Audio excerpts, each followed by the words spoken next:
Secunderabad Congress MP అభ్యర్థి దానం నాగేందర్ కు ఎదురుగాలి వీస్తుందా? Car party నుంచి కాంగ్రెస్ లోకి జంప్ చేసిన ఆయనకు క్యాడర్ సహకరించడం లేదా?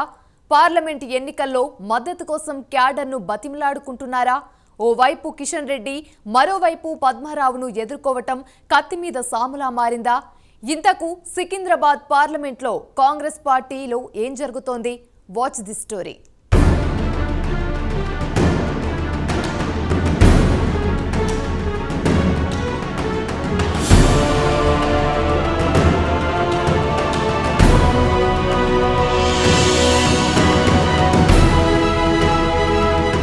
సికింద్రాబాద్ కాంగ్రెస్ ఎంపీ అభ్యర్థి దానం నాగేందర్ పరిస్థితి అగమ్యగోచరంగా తయారైంది. ఇటీవల జరిగిన అసెంబ్లీ ఎన్నికల్లో బీఆర్ఎస్ పార్టీ నుంచి ఖైరతాబాద్ ఎమ్మెల్యేగా దానం గెలుపొందారు. ఇక రాష్ట్రంలో కాంగ్రెస్ పార్టీ అధికారంలోకి రావడంతో దానం నాగేందర్ హస్తం పార్టీలోకి జంప్ చేశారు. అంతకు ముందు దానం నాగేందర్ కాంగ్రెస్ పార్టీ నుంచి ఎమ్మెల్యేగా గెలిచి ఉమ్మడి రాష్ట్రంలో మంత్రిగా కూడా పనిచేశారు.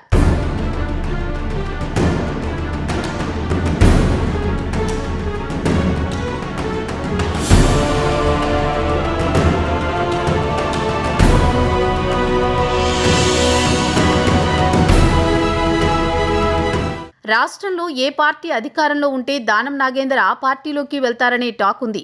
రాష్ట్ర విభజన తర్వాత 2014లో జరిగిన అసెంబ్లీ ఎన్నికల్లో ఖైరతాబాద్ నుంచి పోటీ చేసిన దానం ఓడిపోయారు. ఆ తర్వాత 2018 అసెంబ్లీ ఎన్నికల కంటే ముందు బీఆర్ఎస్ పార్టీలో చేరారు. ఆ ఎన్నికల్లో ఖైరతాబాద్ నుంచి బీఆర్ఎస్ తరపున పోటీ చేసి ఎమ్మెల్యేగా విజయం సాధించారు. 2023 అసెంబ్లీ ఎన్నికల్లోనూ ఖైరతాబాద్ నుంచి ఎమ్మెల్యేగా గెలిచారు. కానీ బీఆర్ఎస్ అధికారంలోకి రాలేదు. అంతే, వెంటనే అధికార కాంగ్రెస్ పార్టీలో చేరిపోయారు. దీంతో దానం నాగేందర్ పై అనర్హత వేటు వేయాలని బీఆర్ఎస్ ఇప్పటికే స్పీకర్కు పిటిషన్ ఇవ్వడంతో పాటు రాష్ట్ర హైకోర్టును ఆశ్రయించింది.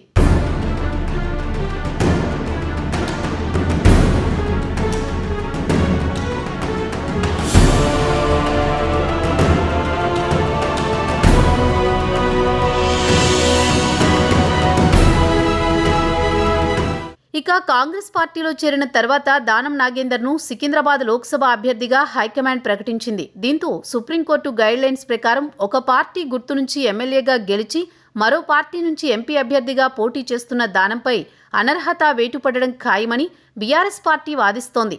ఇక కాంగ్రెస్ పార్టీలో చేరి ఎంపీ అభ్యర్థిగా పోటీ చేస్తున్న దానం నాగేందర్కు కొత్త చిక్కులు వచ్చి పడ్డాయి. గతంలో కాంగ్రెస్ పార్టీలో ఉండి బీఆర్ఎస్ పార్టీలో చేరిన దానం నాగేందర్ తిరిగి కాంగ్రెస్ అధికారంలోకి వచ్చాక ఆ పార్టీ గూటికి చేరడంతో క్యాడర్ గుర్రుగా ఉంది. దీంతో ఆయనకు ఏం చెయ్యాలో అర్థం కాని పరిస్థితుల్లో ఉన్నారట.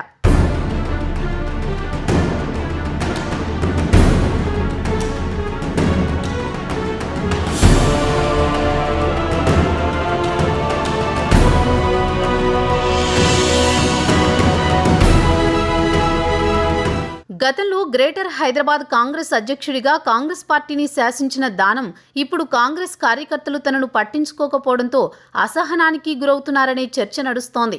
మరోవైపు రాష్ట్రంలో కాంగ్రెస్ అధికారంలోకి వచ్చినా గ్రేటర్ పరిధిలో మాత్రం కాంగ్రెస్ పార్టీ అన్ని స్థానాల్లో ఓడిపోయింది. అంతేకాకుండా కాంగ్రెస్ క్యాడర్ చెల్లాచెదురైంది. సికింద్రాబాద్ పార్లమెంటు పరిధిలోని సికింద్రాబాద్, సనత్ నగర్, అంబర్పేట నియోజకవర్గాల్లో కాంగ్రెస్ బలహీనంగా ఉంది.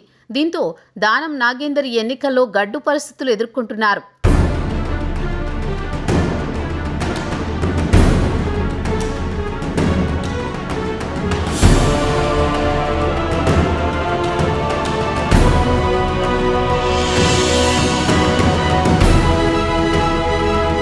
గ్రేటర్ పరిధిలో ఎమ్మెల్యేలు లేకపోవడంతో కాంగ్రెస్ కార్యకర్తలు నైరాశ్యంలో ఉన్నారు. మరోవైపు దానం నాగేందర్ ప్రచారానికి పిలిచినా కాంగ్రెస్ కార్యకర్తలు పెద్దగా స్పందించడం లేదన్న టాక్ నడుస్తోంది. ఇక గత అసెంబ్లీ ఎన్నికల్లో దానం నాగేందర్ పై పోటీ చేసిన విజయారెడ్డి ప్రస్తుతం మౌనంగా ఉన్నారు. ఆమెతో పాటు ఆమె అనుచరులు సైతం ప్రచారానికి దూరంగా ఉంటున్నారు. మరోవైపు సికింద్రాబాద్ సీటు ఆశించి కాంగ్రెస్ పార్టీలో చేరిన మాజీ మేయర్ బొంతు రామ్మోహన్ సైతం సైలెంట్గా ఉన్నారు. ఈ ఇద్దరు నేతలు దానం నాగేందర్కు సహకరించడం లేదు. దీంతో పాటు దానం పార్టీ మారినా మెజారిటీ బీఆర్ఎస్ నేతలు ఆయనతో రాకపోవడం మైనస్గా మారింది.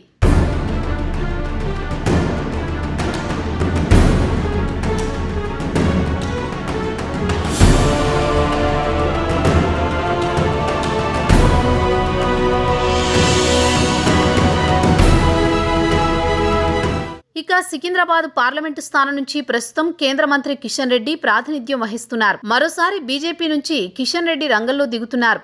బీఆర్ఎస్ నుంచి మాజీ మంత్రి సికింద్రాబాద్ ఎమ్మెల్యే తీగుళ్ల పద్మారావు గౌడ్ పోటీ చేస్తున్నారు. 2014, 2019 ఎన్నికల్లో సికింద్రాబాద్ పార్లమెంటు స్థానాన్ని బీజేపీ గెలుచుకుంది. మరోవైపు బీఆర్ఎస్లో మొదటి నుంచి ఉన్న పద్మారావుకు అన్ని నియోజకవర్గాల్లో పట్టుంది.